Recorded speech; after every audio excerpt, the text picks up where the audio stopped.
The bad news is only bad if you haven't anticipated it. So ask your Professional Solutions Insurance Services agent about insurance that protects and service that matters. Professional Solutions Insurance Services. Good news for businesses of all types and sizes.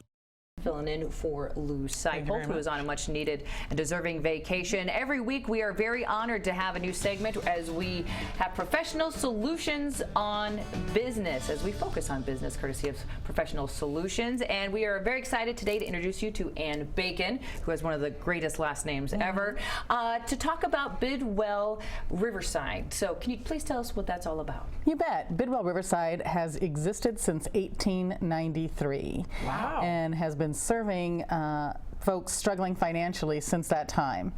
And we're located in South Des Moines, and we do a variety of things, all geared towards alleviating the symptoms and causes of poverty. What would those be? Yeah, give us examples of what. For example, we meet the basic needs of families, and so we are one of the busiest food pantries in the metro area. We partner with DMARC, who provides us with all of our food, but we use about a third of the food that DMARC puts out in any given month. So they have 12 food pantries, but a third of the folks who use those food pantries comes to Bidwell. Really? That translates into last year about 36,000 people being getting some of their grocery needs met at Bidwell, and we've seen a 45% increase in 1 year. So from last year to this year, 45% increase. Why is that? You know, I wish I knew. I wish I knew the answer to that. I think it's because, well, 2009 we served about 18,000 people. Last year, 36,000 people, and then another increase now. I think it's because the economic recovery that the country is experiencing right now has focused on upper middle and upper income folks, and the lower income folks are still really, really struggling from some of the economic impact that occurred years ago. But I think it could also be that we changed our approach to serving families, and we have what's known as a choice pantry. Okay. When a family needs food and goes to a food pantry, oftentimes they're handed a bag of food, and when they get home they can hopefully like what's in there. At Bidwell, families actually get to shop. They come in. Nice. They still have parameters around how much and what they can get, but they get to choose. So if they don't like mandarin oranges and they prefer raisins, they can get raisins. If they don't want fresh bananas but they want fresh oranges, we can accommodate that most of the time. Work on that. Yeah, so our approach is really about building relationships with the families we serve, interacting with the families we serve, and making sure we're meeting their needs where they are. It's certainly not all. Sorry about that.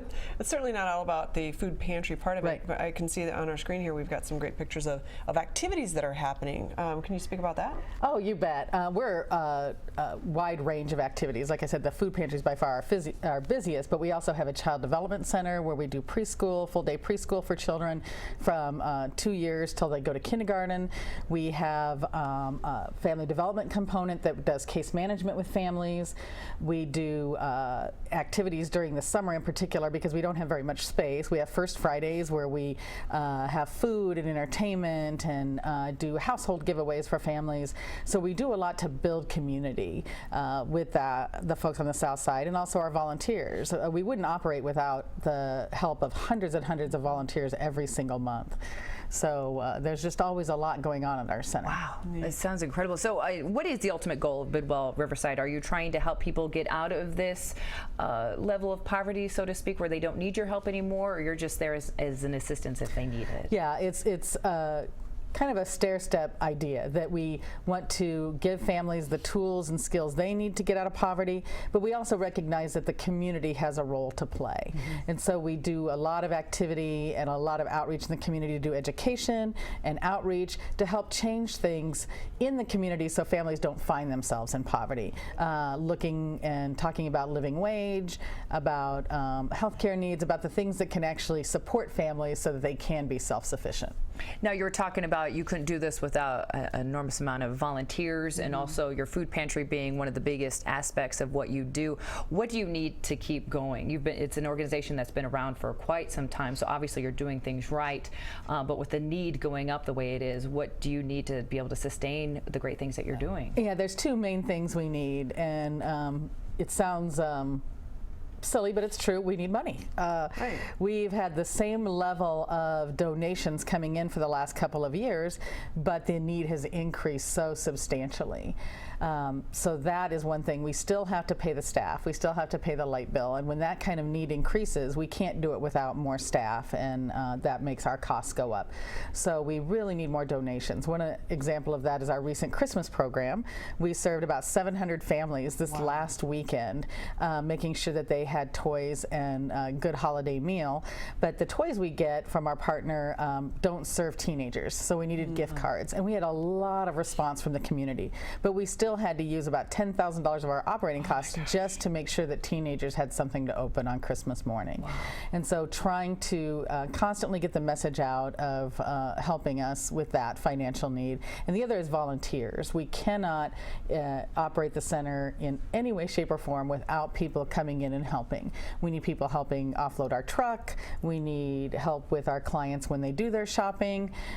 We need people to read to the kids. You know, any gift or talent you have, we can use at Bidwell Riverside. So if people want more information or just want to learn more about what you guys do there, how can they find out more information? The easiest thing is to go to our website. Okay. bidwellriverside.org, and they can find more information. They can find our phone number. They can find anything they need to connect with us. So by far, that's the easiest way. They can even donate online and awesome. Very easily. And watch the video. I watched that last night, and it is fantastic. Yeah. I mean, it'll tell you everything that you'd ever want to know, and it's just such a neat video. Yeah, and it's just a few minutes, but that video does a good job of telling our entire story and what we're doing right now and the impact we're having.